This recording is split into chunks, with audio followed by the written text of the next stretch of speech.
पाशुपतास्त्र भगवान शिव का सबसे शक्तिशाली अस्त्र है, जिसके सामने ब्रह्मा का ब्रह्मास्त्र और नारायण का नारायणास्त्र भी विफल हो जाते हैं। इसे अस्त्र को सृष्टि के विनाश के लिए बनाया गया है। इसकी शक्ति और विशेषताएं इसे अन्य सभी अस्त्रों से अद्वितीय बनाती हैं।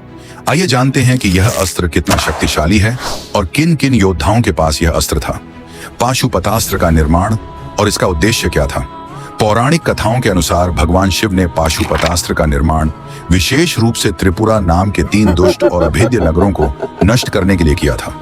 ये नगर आकाश में विचरण करते थे और शक्तिशाली राक्षसों का निवास स्थान थे। ये राक्षस अपनी शक्तियों से सृष्टि में तबाही मचा रहे थे और देवताओं के लिए उनकी रक्षा करना असंभव हो गया था।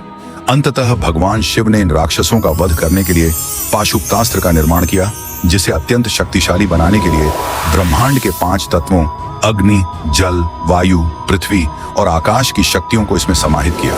इसके साथ ही विभिन्न देवी देवताओं की अद्वितीय दिव्य शक्तियों का भी मिश्रण किया गया। इस अस्त्र की शक्ति इतनी प्रबल थी कि यह अकेले त्रिपुरा के 3 नगरों को नष्ट करने में सक्षम था।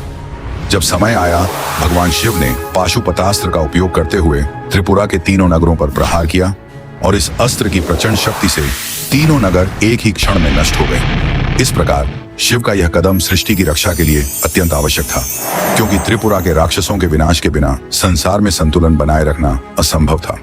अब जानते हैं पाशुपतास्त्र की शक्ति। पाशुपतास्त्र एक अत्यंत शक्तिशाली अस्त्र है, जिसकी शक्तियों की कोई सीमा नहीं है।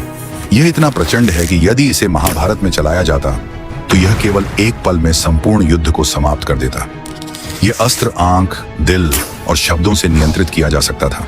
लेकिन ध्यान देने वाली बात यह है कि पाशुपतास्त्र को अपने से कमजोर या निशस्त्र योद्धा पर नहीं चलाया जा सकता था।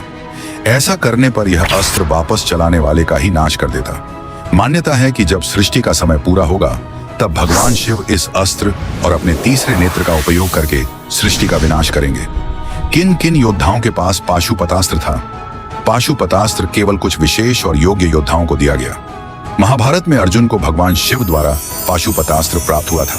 उनकी तपस्या से प्रसन्न होकर शिव ने उन्हें यह दिव्य अस्त्र दिया था। इसके अलावा आर्ष विश्वामित्र, परशुराम, इंद्रजीत और भगवान श्री राम को भी इस अस्त्र का ज्ञान प्राप्त किया था। लेकिन इनमें से किसी भी योद्धा ने इस अस्त्र का उपयोग नहीं किया, क्योंकि इसकी शक्तियां असीमित हैं, जिसका प्रयोग केवल चरम संकट में और सृष्टि की रक्षा के लिए किया जा सकता है। इसकी शक्तियां इसे एक अत्यंत प्रभावशाली अस्त्र बनाती हैं। यही कारण है कि कोई भी योद्धा इसके उपयोग में संकोच करता है, क्योंकि इसका प्रभाव अत्यधिक विनाशकारी होता है। अगले वीडियो में हम जानेंगे भगवान विष्णु के नारायणास्त्र के बारे में। वीडियो को एक लाइक और चैनल को सब्सक्राइब जरूर करें।